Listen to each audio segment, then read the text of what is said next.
Pero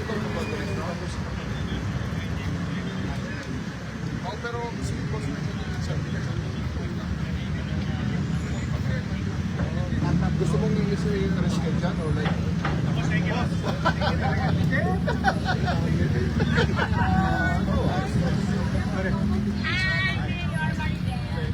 Hello. Ito, batchmate dito. Yes, more citizen. Yes, sir. Yes, sir.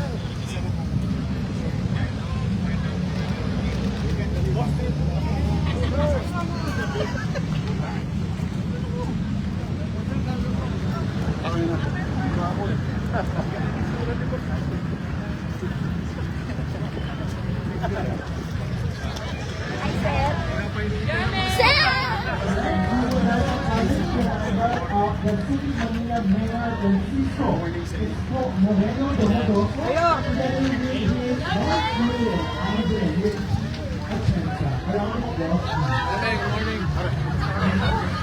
Good morning po.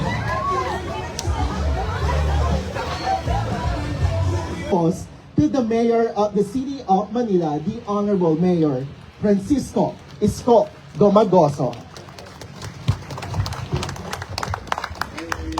Maupo po kayo. At bibilisan ko, baka abutan kayo ng ulan.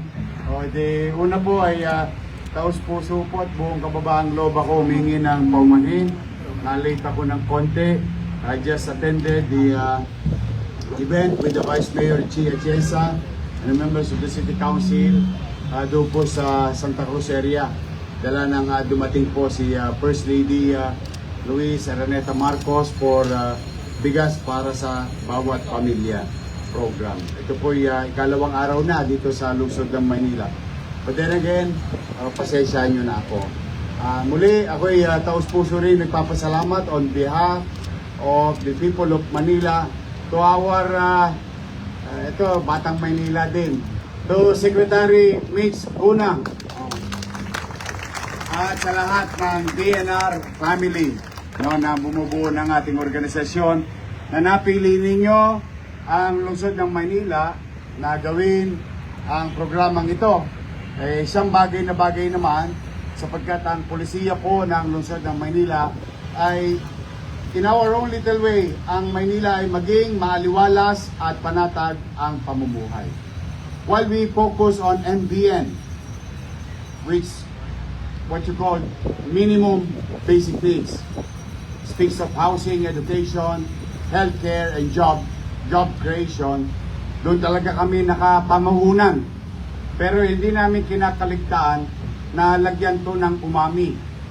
Itong mga rekado ng pamamahala ng lungsod ng Maynila ay ang amin pong mga ajinamoto ay yung pagiging maaliwalas o luntian, if I may use, yung mga pinapayo sa atin ng ating mga nakatatanda sa atin na umalat ang open green space in the city of Manila. And as you have seen for the past 11 months when I assume ay talaga pong lahat ng iskoba o banil at libag na nangadugyot na iskinita, boulevard, or even alam niyo kung gaano kami isang microscopic, although local government to, pati 50 square meter, pag nakita namin, uy, pwede natin tirahin to, gawin natin, taniman natin. So in line with the national goal, through the leadership of Secretary Mitch Cuna and DNR family, here in Manila, we will, and we will not stop to create open green space in our own little way, to synchronize our action to the national goal. Kaya po kayong mga taga-DNR, mga organisasyong naparito na may pagmamahal sa ating kapaligiran, while we encourage development, yes, we will encourage development, whether vertical or horizontal, but at the same time, we will not forget something for the next generation na isang sariwang hangin, malinis na paligid. And kahit nakikita ninyo, in a matter of few days, since we created a new policy to plant 100,000 bamboo trees in Manila. Unti-unti nyo na po yan makikita ngayon sa lungsod. And this is our approach to fight pollution or what you call carbon existence in our highly urbanized city like city of Manila.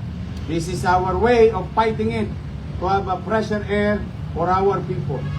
Dahil naniniwala po kami, ang isa po, ang halaman na maaring makapagbigay ng sariwang hangin.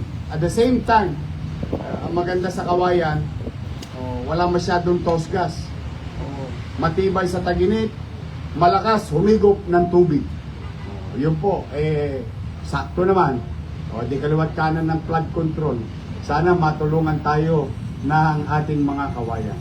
Now, again, uulitin ko kami ni Vice Mayor Chi at ang 10 ng aking mga kasamahan sa lungsod ng Maynila sa kanilang departamento ay nakikiisa sa inyo.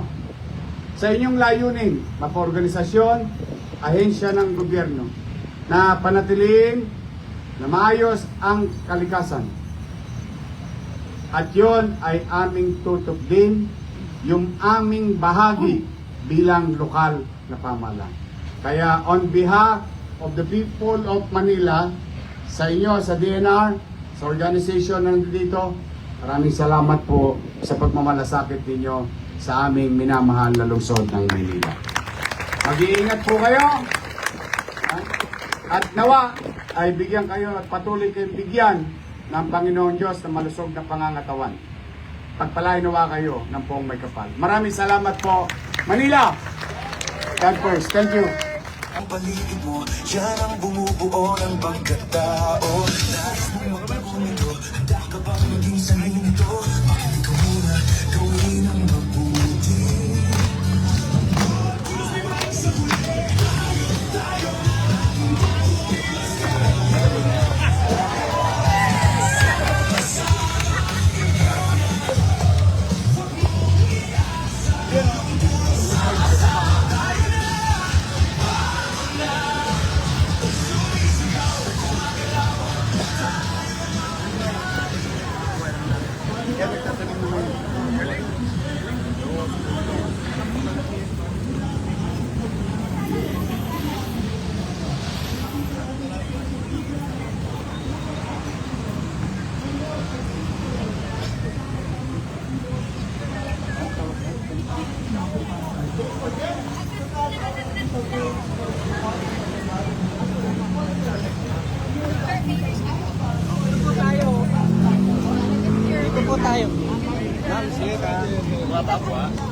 Atras muna po tayo. Atras po, atras.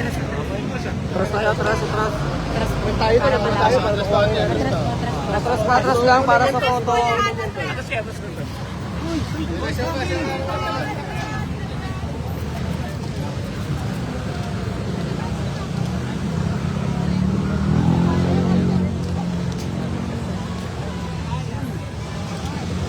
Atras po. Atras lang.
Atras lang po, atras. May patong ano. 75 sa araw yun, ha?